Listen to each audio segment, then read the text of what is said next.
السلام عليكم. عارفين الشخص اللي بيفضل يكرر نفس الحماقات فبيلبس في نفس الحيطة مرة ورا مرة، اللي هو مش لا يلدغ المؤمن من جحر مرتين، ده بيشوف الجحر بيروح يفرش ويقعد قدامه، وكل ما التعبان يعدي يقول له اتفضل الدغل. الشخص ده هو سحلتنا النهارده. الإغريق عندهم أسطورة عن واحد اسمه سيزيف، سحلته موجودة في الكومنتس. سيزيف ده ارتكب مصيبة ما، فالآلهة حكمت عليه ان هو يرفع صخرة كبيرة جدا ويحاول يطلع بيها لحد قمة جبل، وبمجرد ما يقرب يوصل الصخرة تقع فينزل يجيبها ويحاول يطلع بيها تاني إلى ما لا نهاية. عقاب سيزيف بيمثل واحد من أقدم الأنماط السلوكية اللي عند البني آدمين، تكرار عمل شاق ومش ممتع وملوش معنى مرة ورا مرة وصولا لنفس النتيجة. الإغريق كان تفسيرهم لده إن ده عقاب إلهي، أكيد البني آدم ده الآلهة غضبانة عليه علشان يعمل في نفسه كده.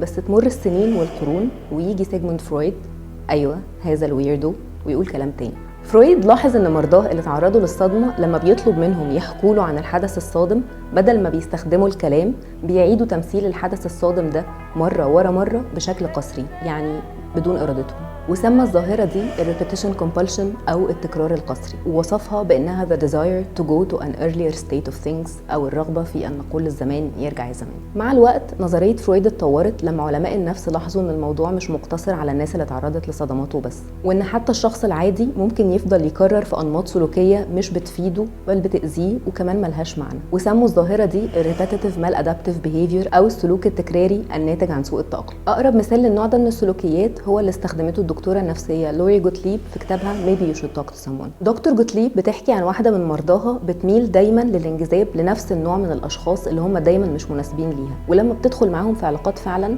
بتخيش كل مره. دكتور جوتليب فسرت الظاهرة دي بحاجتين، أول حاجة ميل البشر لكل ما هو مألوف. باختصار عقلنا بيشتغل بمبدأ اللي نعرفه أحسن من اللي ما نعرفوش.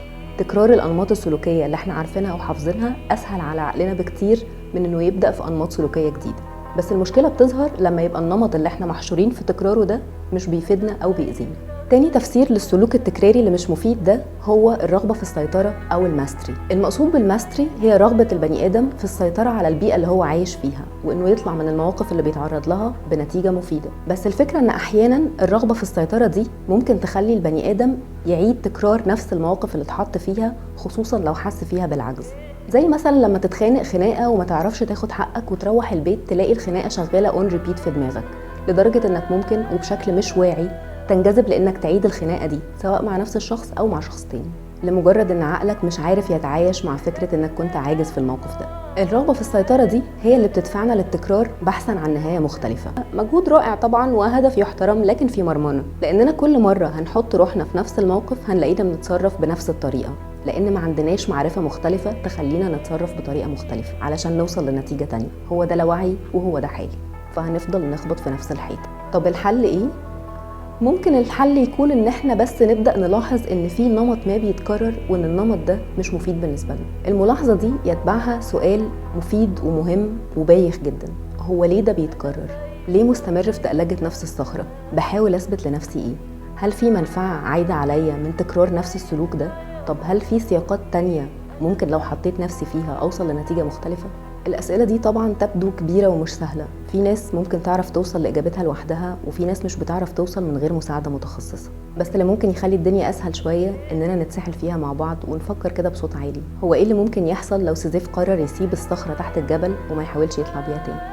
لمزيد من السحلات اضغط هنا أو هنا أو هنا، أو على حسب انت بتشوفني فين، لاقي لك زرار بقى دوس عليه.